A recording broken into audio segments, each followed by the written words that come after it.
Bonjour tout le monde, on va y aller avec la section donc 1.3, donc l'accélération, toujours dans le chapitre 1 de la physique mécanique, les variables du mouvement. Donc l'accélération, qu'est-ce que c'est? Donc j'imagine que vous avez vraiment donc une bonne idée que lorsqu'on varie notre vitesse, qu'on augmente notre vitesse, qu'on diminue notre vitesse, autrement dit, lorsque la vitesse change en grandeur ou en orientation, ben, il s'agit d'une accélération. Fait que l'accélération, dans le fond, c'est le temps de variation de la vitesse d'un corps par rapport au temps mis à cette variation. Et mon Dieu, il va y aller avec un exemple. Donc, on nous dit que un objet dont la vitesse augmente de 4 mètres par seconde à chacune des secondes, bien ça, c'est une accélération. Donc, l'accélération, finalement, c'est en fait la variation de vitesse par intervalle de temps. Comment que ça se calcule? Donc, avec notre vieille bonne formule de accélération est égale à vitesse donc sur le temps, on la connaît donc déjà. On sait que, étant donné que l'accélération, ben, on peut accélérer selon une orientation, selon une direction. Donc, c'est un vecteur, fait qu'on peut mettre une petite flèche donc, sur le dessus qu'on va laisser tomber, ça c'est sûr. C'est juste pour signifier, se rappeler que l'accélération, c'est une donnée vectorielle. La vitesse aussi, on avait vu hein, que c'était une donnée vectorielle, sauf que le temps, on n'a pas de petite flèche sur le dessus, puisque le temps, bien sûr, c'est toujours positif, donc c'est une donnée donc scalaire. Dans le fond, l'accélération, c'est la variation de vitesse. Variation de vitesse, c'est la vitesse finale moins la vitesse initiale. Et je divise, dans le fond, pourquoi j'ai écrit par 2? Aucune idée. Donc, je divise par le temps, tout simplement. Ça se peut très bien, donc, qu'on vous demande, admettons, d'aller isoler donc la vitesse finale. On va le faire ensemble, puisque c'est une formule qui va comme devenir une formule donc de base, qu'on va s'en servir vraiment, vraiment, vraiment souvent. Donc, si on veut isoler la vitesse finale, on va envoyer le temps donc en haut, le contraire de diviser par le temps, c'est fois le temps, donc accélération fois finalement mon delta t, mon petit fois sous-entendu ici. Puis le contraire de moins VI, ben c'est plus VI. Donc, on peut le voir, on peut l'avoir sous cette forme-ci, ou VI plus A fois delta T. Donc, ça va être vraiment sous cette forme-là qu'on a l'habitude donc de l'avoir. Fait qu'écrivez, là, dans le fond, dans votre aide-mémoire à la fin de l'année, donc ces formules-ci, pour que vous soyez là, finalement capable d'aller chercher donc l'accélération ou la vitesse donc initiale, ou soit donc la vitesse finale. À savoir que l'accélération, les unités sont en mètres par seconde au carré.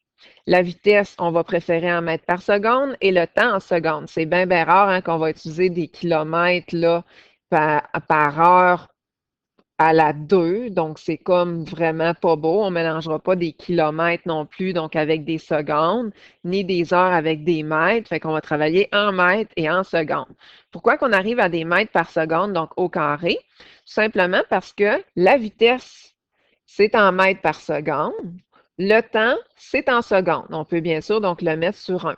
Donc, lorsqu'on arrive pour diviser des fractions, on se rappelle en secondaire 1, quand on disait des fractions, on nous disait de multiplier donc l'inverse de la deuxième donc fraction, donc des mètres fois 1, ça me donne des mètres, et des secondes fois des secondes, si on va le mettre en cursif, ça donne des secondes, donc à la 2. Fait qu'à savoir que l'accélération, c'est des mètres par seconde à la 2. On va faire quelques exemples, donc vite fait. Une voiture accélère uniformément. Sa vitesse passe d'une vitesse initiale de 10 à une vitesse finale donc de 30, tout ça a un temps de 10 secondes. On va aller chercher donc son accélération.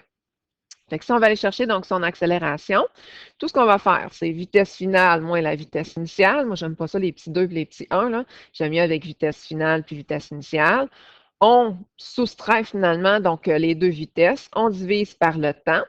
Et ça va nous donner, bien, c'est sûr, 2 mètres par seconde, donc au carré, tout simplement. On peut faire la distinction aussi entre vitesse moyenne et l'accélération, pardon, moyenne et l'accélération instantanée. L'accélération, donc moyenne, ben, c'est l'accélération en deux instants différents. Puis l'accélération instantanée, c'est bien rare qu'on va demander ça, mais c'est l'accélération à un temps vraiment très, très, très, très court, là, un instant vraiment précis. Mais ça me surprendrait qu'on fasse la distinction donc, entre les deux.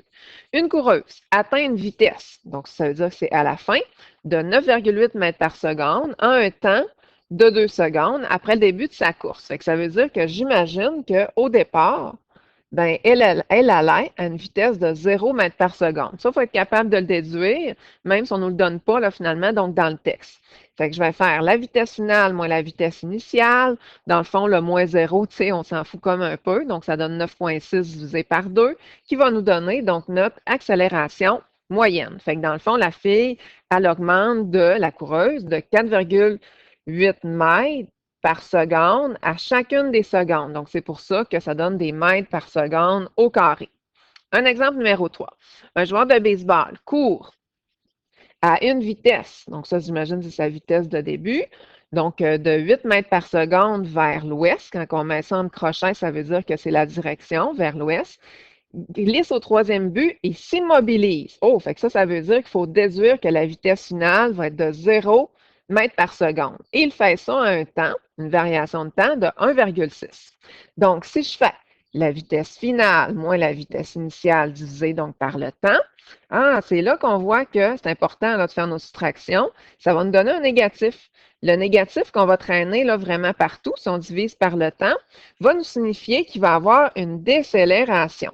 Et une décélération, c'est une variation donc négative de la vitesse, quand que je fais vitesse finale moins la vitesse donc initiale, ce qui fait en sorte que c'est une accélération pareille, que ma variation de vitesse augmente ou bien diminue, ou change de direction même, c'est sûr que c'est une accélération. Puis souvent, on va mettre un petit signe négatif ou positif, tout dépendant selon le contexte. Comme dans ce cas-ci, une décélération, il y a un ralentissement, on va mettre ça donc négatif. On pourrait très bien dire que vu que ça se dirige vers la droite ou vu qu'on a une variation d'accélération positive, on pourrait mettre un plus donc aussi. Fait que ça fait le tour pas mal de notre accélération. Donc, il faut juste savoir utiliser donc la formule